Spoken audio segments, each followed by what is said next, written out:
सोचिए, एक ऐसा मंदिर जहां भगवान की मूर्ति लकड़ी की बनी है, जहां हर 12 साल में भगवान का शरीर बदला जाता है और जहां समुद्र की आवाज मंदिर के अंदर आते ही गायब हो जाती है। ये कोई साधारण मंदिर नहीं, ये है जगन्नाथपुरी मंदिर, जो भारत के सबसे रहस्यमयी और पवित्र मंदिरों में से एक माना जाता है।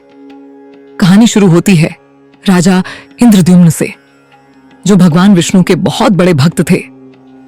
एक दिन उन्हें पता चला कि धरती पर भगवान स्वयं नील माधव के रूप में विराजमान हैं। राजा ने उन्हें खोजने के लिए अपने सेवकों को चारों दिशाओं में भेजा। बहुत खोजने के बाद एक ब्राह्मण विद्यापति को जंगल में एक अद्भुत स्थान मिला, जहां भगवान नील माधव की पूजा हो रही थी। लेकिन जब राजा वहां पहुंचे, भगवान अदृश्य हो चुके थे। राजा बहुत दुखी हुए। तब उन्हें स्वप्न में भगवान विष्णु ने दर्शन दिए और कहा, मैं जगन्नाथ के रूप में प्रकट होऊंगा, तुम समुद्र के किनारे मंदिर बनवाओ। कुछ समय बाद समुद्र में एक दिव्य लकड़ी, दिव्य दारू बहकर आई। कहा जाता है कि इस लकड़ी में भगवान का दिव्य स्वरूप छिपा हुआ था।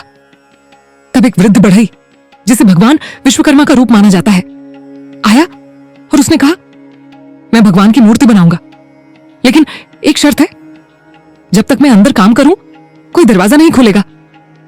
राजा मान गए। काम शुरू हुआ। कई दिन बीत गए, अंदर से कोई आवाज नहीं आ रही थी। रानी को चिंता हुई और उन्होंने दरवाजा खुलवा दिया। दरवाजा खुलते ही बढ़ई गायब हो गया और भगवान की मूर्तियां अधूरी रह गईं। इसीलिए आज भी भगवान जगन्नाथ, बलभद्र और सुभद्रा की मूर्तियों के हाथ अधूरे दिखाई देते हैं। लेकिन भक्तों के लिए वही अधूरापन सबसे बड़ा चमत्कार बन गया। कहा जाता है कि भगवान खुद उस रूप में रहना चाहते थे।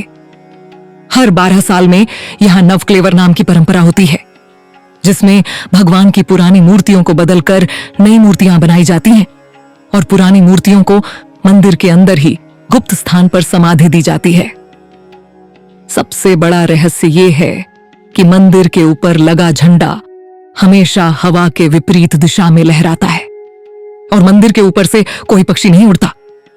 इतना ही नहीं, मंदिर के ऊपर स्थित सुदर्शन चक्र को आप किसी भी दिशा से देखें, वह हमेशा सामने ही दिखाई देता है। कहते हैं जगन्नाथ पुरी सिर्फ मंदिर नहीं, यह स्वयं भगवान की लीला का स्थान है, जहां विज्ञान भी कई रहस्यों के सामने झुक जाता है और आस्था जीत जाती है। जय जगन्नाथ।